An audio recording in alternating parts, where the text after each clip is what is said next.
Hello guys, मैं हूँ प्रतीक। और अगर मैं आपसे पूछूं कि दुनिया का सबसे महंगा और फेमस डायमंड कौन सा है, तो आपके मन में सबसे पहले कोहिनूर डायमंड ही आएगा, जो कि इंडिया को बिलोंग करता है। अगर आप इसकी आज की वैल्यू सुनोगे तो हिल जाओगे, क्योंकि ये डायमंड 10, 20 या 50 करोड़ का नहीं है। इसके सामने 100 करोड़ भी छोड़ो, बल्कि 1000 करोड़ रुपए भी चींटी के बराबर है, क्योंकि इसकी आज की प्राइस लगभग 1,60,000 करोड़ से भी ज्यादा है। कहा जाता है कि जो भी इस डायमंड का मालिक होगा वो पूरी दुनिया पे राज करेगा। और आपको इसकी बेसिक स्टोरी तो पता होगी कि ये डायमंड ब्रिटिश पीपल इंडिया से लूट के लेके गए थे। लेकिन अगर मैं ये कहूँ कि ये डायमंड इंडिया से लूट कर लेके नहीं गए थे, बल्कि इस डायमंड को किसी महाराजा ने अपनी खुशी से ब्रिटिशर्स को दिया था, तो क्या आप यकीन करोगे? और मैं ये अपने मन से नहीं बता रहा, तो आगे मैं बताऊंगा कि किसने ये ब्रिटिशर्स को दिया था। तो आइए इस डायमंड की पूरी हिस्ट्री पे जरा नजर डालते हैं कि ये डायमंड आया कहां से।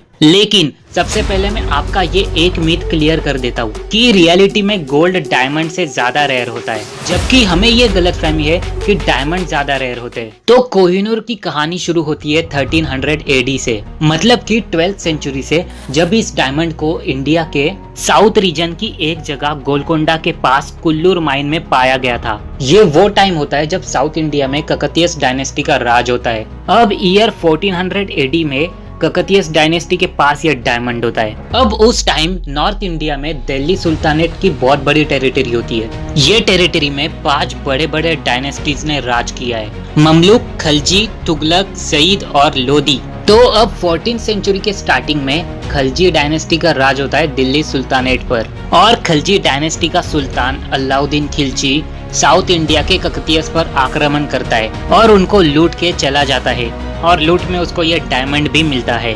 अब आपको शायद पता चलेगा कि मैंने ये 5 डायनेस्टीज दिल्ली सुल्तानेट के आपको क्यों बताए, क्योंकि ये डायमंड 1320 तक खलजी डायनेस्टी के पास रहता है। उसके बाद अगली डायनेस्टी इसे लूट के अपने पास रखती है। ऐसे करते करते ये डायमंड लोधी डायनेस्टी के पास आ जाता है, और लोधी डायनेस्टी के एंड होते होते साल 1526 आता है। अब भले ही हिस्ट्री सब्जेक्ट आपके लिए बोरिंग हो, लेकिन आप सभी ने स्कूल में ये 3 वर्ड जरूर सुने होंगे: बाबर, मुगल्स और पानीपत, है कि नहीं? तो 1526 में क्या होता है, बाबर जो मुगल डायनेस्टी के फाउंडर है, उनके और लोधी डायनेस्टी के बीच बहुत ही कड़क लड़ाई होती है, जिसे नाम पड़ता है फर्स्ट बैटल ऑफ पानीपत। और इस लड़ाई में लोधी एम्पायर का सर्वनाश होता है और मुगल्स ये लड़ाई जीत जाते हैं। अब ये हीरा आता है बाबर के पास। और अब मुगल्स के टाइम क्या होता है, नए जेम्स जैसे कि रेड स्पाइनल्स और बर्मेज रबीज को लोग ज्यादा पसंद करते हैं, जिसकी वजह से डायमंड्स की डिमांड कम हो जाती है। और अब टाइम आता है नवरोज का,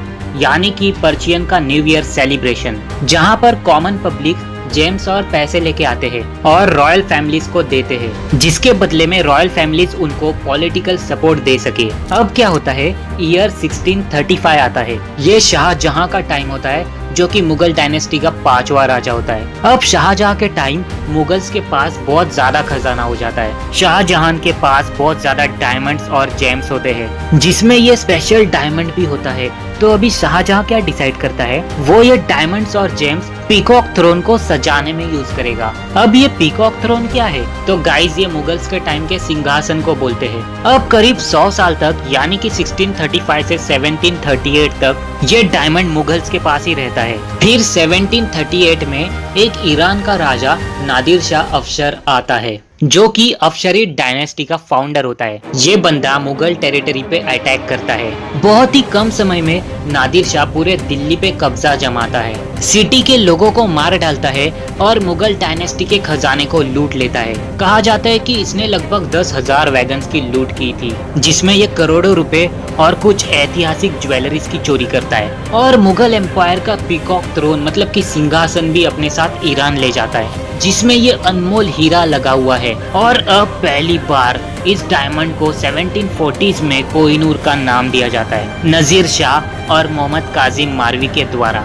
और कोहिनूर का मतलब होता है माउंटेन ऑफ लाइट्स। और आप इस डायमंड का वैल्यूएशन का तरीका सुनोगे तो हिल जाओगे, क्योंकि ये बोला जाता है कि अगर कोई ताकतवर इंसान 4 पत्थर लेके हर एक साइड में फेंकता है, यानी कि चारों साइड एक एक पत्थर, और 5वां पत्थर हवा में ऊंचा फेंकता है, तो ये जो 5 पत्थर के बीच में गैप है, इस गैप को अगर प्योर गोल्ड से पूरा भर दे तो भी इस कोहिनूर के हीरे जितनी कीमत नहीं होगी उस गोल्ड की। इतना महंगा है ये डायमंड। लेकिन खैर, ये डायमंड नाजिर शाह के पास सिर्फ 9 साल तक रहता है और ईयर 1747 में नाजिर शाह की हत्या हो जाती है और ये डायमंड नाजिर शाह के पोते के पास चला जाता है जिसका नाम होता है शाहरुख शाह। लेकिन अब आता है अफगानिस्तान का अहमद शाह दुरानी, जो कि अफगान एम्पायर का फाउंडर होता है। ये शाहरुख शाह और उसकी टेरिटरी को कुछ लुटेरों से बचाता है, जिसके बदले में ये डायमंड अहमद शाह को इनाम के तौर पे दिया जाता है। और अब फाइनली ईयर 1751 में ये कोहिनूर का डायमंड अहमद शाह के पास आ जाता है। अगर आप इस बंदे की हिस्ट्री गूगल पे सर्च करोगे तो आप शायद कंफ्यूज हो सकते हो इसके नाम को लेकर, क्योंकि कहीं पर इसका नाम अहमद शाह अब्दाली है, कहीं पर अहमद शाह दुरानी है और कहीं पर अहमद खान अब्दाली है। अब ये डायमंड कुछ ही साल तक इसके पास रहता है। कुछ टाइम बाद 1808 में ये डायमंड अहमद शाह के पोते शुजा शाह के ब्रेसलेट में दिखता है। मतलब आप समझ सकते हो कि ये डायमंड न जाने कितने लोगों के हाथ में जा चुका है। अब आपको ये तो पता है कि शुजा शाह अफगानिस्तान का बंदा है, लेकिन अफगानिस्तान में भी इसके दुश्मन होते हैं, बरकजई फैमिली। तो ईयर 1809 में बरकजई डायनेस्टी के मोहम्मद शाह और अफगान डायनेस्टी के शुजा शाह के बीच बैटल ऑफ निमला होता है, जिसमें बरकजई फैमिली का मोहम्मद शाह जीत जाता है। लेकिन फिर भी शुजा शाह कोहिनूर डायमंड लेकर लाहौर भाग जाता है। अब लाहौर पाकिस्तान में सिख एम्पायर का फाउंडर महाराजा रंजीत सिंह होता है। वो शुजा शाह को कुछ साल तक रहने के लिए जगह देता है और साल 1813 में शुजा शाह ये डायमंड रंजीत सिंह को दे देता है। रंजीत सिंह इस डायमंड को लेकर लाहौर के ज्वेलर्स के पास जाता है, ये चेक कराने के लिए कि कहीं शुजा शाह ने इसे नकली डायमंड तो नहीं थमा दिया। लेकिन वो डायमंड असली होता है और रंजीत सिंह शुजा शाह को 1,25,000 रुपीज देता है डायमंड के बदले में। और रंजीत सिंह ये डायमंड त्योहारों पे पहनता है, जैसे कि दिवाली या दशहरा के टाइम। अब फाइनली ईयर आता है 1839, जब महाराजा रंजीत सिंह को तीसरा हार्ट अटैक आता है। उसे ये पता होता है कि वो कभी भी मर सकता है, तो वो अपनी वैल्यूएबल चीजें अपने बच्चे और चैरिटी में बांटना शुरू करता है और अपने सबसे बड़े बेटे खरक सिंह को अपनी कुर्सी दे देता है। उसके मरने के एक दिन पहले बहुत से विवाद होते हैं कोहिनूर को लेकर। अब महाराजा रंजीत सिंह के एक ब्राह्मण होते हैं, वो बोलते हैं कि कोहिनूर डायमंड और बाकी की कीमती ज्वेलरी जगन्नाथ टेम्पल को दे देते हैं। और महाराजा रंजीत सिंह इतने वीक होते हैं कि उन्हें ठीक से बोलने भी नहीं जमता, तो वो कुछ इशारों से बात करते हैं और उन्हें ये ज्वेलरी टेम्पल में देने की बात मंजूर होती है। और ये बात राइटिंग में रिकॉर्ड भी है उनके उम्दत उल तवरीक की किताब में। अब बेलीराम को ये बात बिल्कुल भी ठीक नहीं लगती कि ये डायमंड्स और ज्वेलरी जगन्नाथ टेम्पल में देने की। बेलीराम रंजीत सिंह के पैलेस में बहुत ही मशहूर कुक होता है। ये इतना मशहूर था कि आज भी आप अगर इंटरनेट पे सर्च करोगे बेलीराम मटन करी तो आपको ढेर सारी वीडियोस मिल जाएगी बेलीराम के स्टाइल में मटन बनाने के। तो हम अपनी कहानी पे आते हैं कि बेलीराम ये बोलता है कि ये स्टेट प्रॉपर्टी है, ना कि रंजीत सिंह की पर्सनल प्रॉपर्टी, जो ये सब ज्वेलरीज टेम्पल में दान कर रहे हो। इस प्रॉपर्टी को रंजीत सिंह के बेटे खरक सिंह को सौंपना चाहिए। तो अब महाराजा खरक सिंह और उनका वजीर ध्यान सिंह दोनों चाहते हैं कि डायमंड और खजाना उन्हीं के पास रहे। लेकिन यहाँ पर ध्यान सिंह, जो कि वजीर है खरक सिंह का, ये बहुत ही हरामी होता है। अगर आपको वजीर का मतलब नहीं समझा तो वजीर मतलब कि बहुत ही इंपॉर्टेंट पोजीशन होती है किसी भी किंगडम की, बिल्कुल एक प्राइम मिनिस्टर की तरह। तो जैसे ही 1 सितंबर 1839 को खरक सिंह राजा बनता है, उसके एक महीने बाद 8 अक्टूबर 1839 को उसका वजीर यानी ध्यान सिंह एक कूप रखता है। कूप मतलब एक प्रोग्राम जिसमें अचानक पॉलिटिकल रूल्स को चेंज करना। अब ध्यान सिंह क्या करता है, अपने महाराजा के एक फेवरेट एडवाइजर चेत सिंह बजवा को मार डालता है और खरक सिंह को भी जेल में बंदी बना लेता है। अब खरक सिंह पॉइजन की वजह से जेल में ही मर जाता है। और इतना ही नहीं, खरक सिंह का बेटा नौनिहाल सिंह, इसकी भी मौत किसी रहस्यमय तरीके से होती है। और जो प्राइम मिनिस्टर ध्यान सिंह है, ये अपने भाई गुलाब सिंह को ये कोहिनूर डायमंड दे देता है और जनवरी 1841 तक ये डायमंड गुलाब सिंह के पास ही रहता है। और तब गुलाब सिंह इस डायमंड को सिख एम्पायर के 4th महाराजा शेर सिंह के सामने पेश करता है। अब आप शायद कंफ्यूज हो गए रहेंगे इन सारे नामों में, जैसे ये शेर सिंह कौन है और ये सिख का 4था महाराजा कैसे। तो देखिए, सिख एम्पायर के फाउंडर थे रंजीत सिंह, जो कि फर्स्ट महाराजा थे। सेकंड थे उन्हीं के बेटे खड़क सिंह और थर्ड होते हैं खड़क सिंह के इकलौते बेटे नौनिहाल सिंह। तो अब सिख एम्पायर के फोर्थ महाराजा बनते हैं रंजीत सिंह के दूसरे बेटे शेर सिंह। तो इसीलिए गुलाब सिंह ये डायमंड शेर सिंह के सामने पेश करता है ताकि उसे खुश कर सके। लेकिन अब क्या होता है, शेर सिंह के बीच और खड़क सिंह की विधवा बीवी चंद कौर, इन दोनों के बीच झगड़ा होता है जिसे शांत करने का काम ध्यान सिंह करता है। और फाइनली गुलाब सिंह को भी विधवा चंद कौर पे दया आती है और गुलाब सिंह चंद कौर की साइड लेता है। ये झगड़ा 2 दिन तक चलता है और उसके बावजूद भी गुलाब सिंह सफल होता है गोल्ड और बाकी के ज्वेलरीज को लेके भागने में। वो ये खजाना लेकर सुरक्षित जम्मू में पहुंचता है, लेकिन खैर वो ये कोहिनूर नहीं ले पाता और कोहिनूर शेर सिंह के पास ही रह जाता है लाहौर में। अब आता है दिन 15 सितंबर 1843। एक बंदा आता है अजीत सिंह संधावालिया नाम का। ये महाराजा शेर सिंह और पीएम ध्यान सिंह दोनों को मार डालता है और कोहिनूर अपने पास ले लेता है। लेकिन दूसरे ही दिन पीएम ध्यान सिंह का बेटा हीरा सिंह